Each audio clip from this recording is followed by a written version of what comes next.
Hi, I'm Joe with Balluff, and I'm here showing some of our standard products for general automation.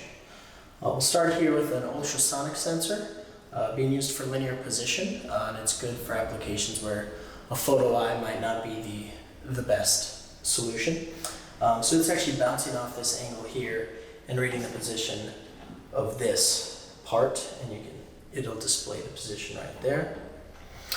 Next we have this, which is a capacitive sensor, and it's reading through this wall, looking for a part on the other side of it. So as you see, part there, no part there, and the wall thickness it can read through will depend on the material. As long as it's not a metallic material, it can read through it.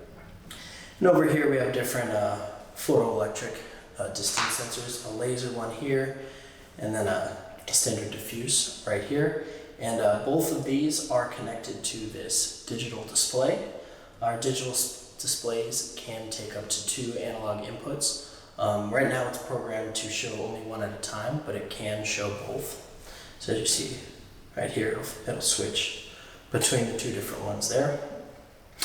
And then lastly up here we have some inductive proximity sensors, a flush, non-flush, and factor 1. The non-flush is going to have a longer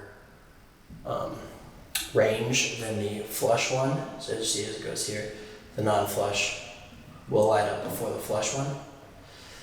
The one up here is our factor 1 sensor, and the benefit of a factor 1 sensor is it has the same range no matter what material of metal is coming towards it. So you don't need to, if you have a line with multiple different materials coming through it, factor 1 is a good solution for those.